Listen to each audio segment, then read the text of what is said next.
Hello guys, কিছুদিন ধরে খুব হেলদি খাচ্ছি গাইস। লাঞ্চ করার পর ফল আর টক দই খেয়ে দুপুরবেলা বেরিয়ে গেছি ঘুরতে।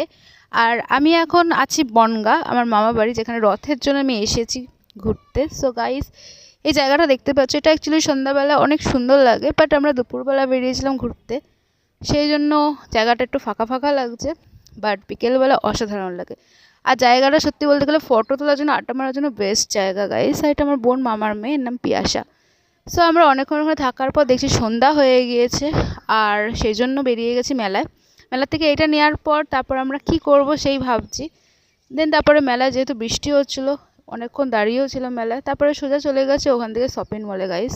তোমরা দেখতেই পাচ্ছ এখানে যে বৃষ্টিতে কাদা কাদা হয়ে গেছে জায়গাটা, বাট সত্যি বলতে গেলে খুবই ভালো লেগেছে। আজকে দিনটা খুবই ভালো কেটেছে, আর মেলা দেখছো ফাঁকা গাইস।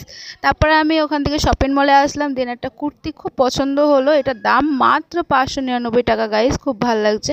সো এই কুর্তিটা আমি কিনে নিয়েছি, আর এর সাথে একটা টপও নিয়েছি, যেটা আমার না, যেটা আমার বোনের পিয়াসা, ওর জন্য নেওয়া। তো তারপরে আমরা দুজন মিলে শপিং করার পর ভিডিও করলাম, এনজয় করলাম, অনেক মজা হয়েছে গাইস। আর কি বলবো তোমাদেরকে, আজকে আমি এত এনজয় করেছি গাইস।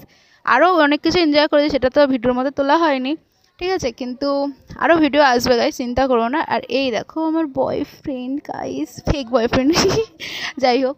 তারপরে আমরা ওখান থেকে সিঙ্গারা আর ঘুগনি খেলাম গাইস, কি হেলদি খাচ্ছি গাইস, এই ফাস্টফুডের দিকেই যাচ্ছি। যাই হোক, তো বাই, টাটা।